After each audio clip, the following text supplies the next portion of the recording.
And it is official, Tales of Zestiria fans. We are finally past the Doshi no Yoike OVA. We are finally past the first 2 hours of the game. We're into the point when Tales of Zestiria finally opens up its world and starts exploring the mysteries of Hyland. So I am extremely happy right now. This anime had a very slow start, actually. I was surprised. It's taking the time to really develop Alisha, Sorey and Mikleo as characters and really build the world from their viewpoints before we do anything else. It's a lot slower than I expected it to be. It's not bad by any sense, it's a lot slower than I expected them to be with this adaptation. I thought they were going to shorten the whole of Sorey's journey down to 13 episodes. But with the way they're actually doing this one, it feels like the 13 episodes will probably take us to the battle with Tiamat, maybe? I don't know. It's going to be interesting, but this definitely isn't just going to end at episode 13. They're definitely continuing the full story of Sorey and just adding Velvet and making it something new, going on to that whole 25 episodes. So, you know, it's going to be different. It's going to be way different from the game. And I'm quite happy about that. I mean, this anime was still even different from the OVA. For one thing, that fight was really, really damn cool. Beautifully animated. It looked gorgeous. The music sounded amazing. But Jesus Christ, it was way, way, way overpowered for Sorey right now, man. I mean, Mikleo doing his normal just little icicles and water stream, that's fine. He gets much cooler magic later on. But Sorey, holy shit. From what I figured at the start of the game, he was barely stronger than a normal human. Like, it wasn't until he really starts to unlock his powers that he gets stronger. But in this one, swinging that sword, smacking Lunar across the mountain, that was insane. Sorey kicked major ass, and I loved how well it showed him and Mikleo working as a team as usual. As usual, you've got Mikleo on the left, Sorey on the right. Mikleo always keeping that left side guarded. That was sick, but I mean, it's just the way. When Sorey got into trouble and Lunar was going to get him, Mikleo jumped in with the water. When Lunar went after Mikleo, before he could even launch an attack, Sorey smacked him with the sword. Such damn good partners in battle, it was so cool. And then when Gigi showed up, you know shit was going down. Gigi just stares him down. And Lunar's like, nah, fuck this shit. I ain't messing with this dude. I can sense that aura. It ain't worth the fight. What I was really surprised about is that the Seraph actually survived. I mean, I figure I could spoil this at this point. If you're going to watch the Doshi no Yoake OVA, things are a bit different in that than in the anime. Not by much. You don't have to watch the OVA for sure. But if you want to, you can now watch the OVA without spoiling anything from the anime for you. It ends at this exact same point. So you can go ahead and watch that if you want, but I am going to say what was slightly different between the two ones. And the game as well. In the anime, nobody's died yet. In the game, at this point, Lunar actually ate one of the Seraph in front of Sorey and Mikleo, and it got really, really dark. In this one, the Seraph was just knocked down to the ground, and he just had to be healed. He may die in the long run. It may be that he's too injured to be healed, but at this point, as far as Sorey and Mikleo know, he's just been knocked out. And they're about to begin their journey. Oh my god, oh, that journey beginning. That was great. Sorey saying goodbye, saying sorry, and then Mikleo just being like, yo, I got you, bro. I'm here too. Being all tsundere about it, pretending that he isn't just following him because he loves him. It's so damn cute, man. And they just walk to the edge, look at the sun rising. Oh, man. Just like the game, I was so salty that they didn't play White Light at that point.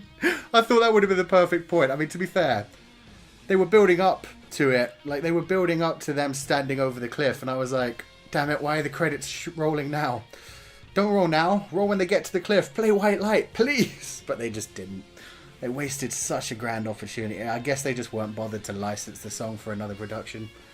It was still great. I mean, they looked over everything. You got that great view of them in silhouette again.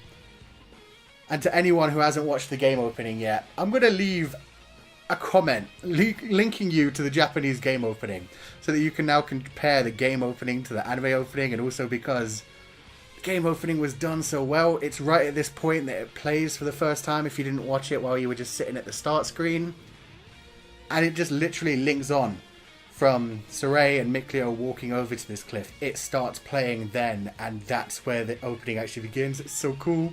The song's so amazing. I'm so sad the song didn't get into this anime. It's so damn sad. So, I mean, that's most of my fanboy over. Now I need to get into things that are different and things that I really liked. One thing that I really, really like, Alisha. They are handling her so much better in the anime. In the game and in the OVA, she was the pampered little princess. You never really found out how she ended up on Izuchi, on Elysium. And so it was just kind of like, how? What's she doing here? It's so weird. And she was just kind of airheaded. In this one, she's so different. She's so ridiculously religious. And straight up, she was like, Sorey, could you be the shepherd? And she hears Sorey talking to Mikleo. She hears Sorey talking to the other members of the Seraphim. And she doesn't just think, damn, this kid's crazy like she did in the game. She's straight up like bowing to them and saying, please, I need your help. The land is in chaos. We need you now, Seraph. That was amazing. Alisha's character is so much cooler in this. And Jesus Christ. She's got the PTSD nightmares going on from that shit that went down with her, the dragon and her friends. Which I'm not at all surprised about. That was traumatic as all hell, so... oh, that's going to stay with her for a while. But Jesus... it was really good. It was incredibly animated again this week. I love how much they're changing the characters' clothes. I mean, that's something I wouldn't normally mention. But this anime, they're putting so much effort into it. Like, they're not just being lazy with things. They could have kept Sorey, Alisha, and Mikleo all in the exact same clothes all the time. I mean, even Gigi changed his scarf.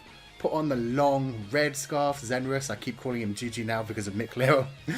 But yeah, that was cool. And then we see Meebo not only in his normal Seraph clothes, we also see him with his cloak off. And we also see him in the clothes that he used to wear as a kid, which is really cool. I mean, I don't even know how Seraph clothes work. As far as I know, they just think about them and they appear on their body. But it was damn cool to see them actually bothering to change things. And Alisha, with her hair down... and with her armor off, she looked incredible. She had sex hair. It was a wavy, laying down in Sorey's bed and then sleeping out on the grass. I'm really liking the Alisha in this story. In the game, I did not care about her too much. I didn't know what was going to happen in the future. I'm not going to spoil that for anime viewers just in case they do that in the future. But I mean, she definitely wasn't one of my favorite characters. And even now, I know... when Edna and Lila show up, they're going to be much more cool to me. And Velvet's going to be in this one. She's probably going to be more cool to me. So I know there are going to be better girls in this. But they've developed Alisha so damn much. I'm really liking her. And I have to just be so happy for what happened in the post-credits scene. I mean, Sorey was all like, okay, if I become the shepherd, Mikleo, you have to make funny faces throughout the next preview. So we'll see what happens in the next episode and see if we get to see those funny faces. You know we will. Come on, he's talking to the Seraphim. He's got to be the shepherd. Which means Mikleo is going to be making all the funny faces in the world. It's going to be incredible. Yeah, I imagine next episode they'll arrive at Lady Lake. It will get fantastic. We'll probably run into a couple of the sparrow feathers. We might even see a quick glimpse of some of the other Seraphim. I mean, if they really are travelling with the sparrow feathers in this like the ending makes it look like... we could actually see all of them. Maybe. If they want to really put this into like hyperspeed and get onto the main storyline, that would be a good way to do it. For everyone to meet in Lady Lake. That would be fantastic. So we may run into everyone in the next episode, which would be really cool for me. But yeah, either way, it's got to be fantastic. It will probably end with Sorey becoming the shepherd. And then we'll get like a cliffhanger thing of like, oh god, shit's going down. Sorey's gonna have to do some stuff and be the hero. So yeah, let me know what you guys thought of this episode in the comment section below. For me, another fantastic episode. This slow speed that they're doing this one at is kind of getting to me a little bit. This one, not quite a 10 out of 10. But I mean, everything was good. It's just...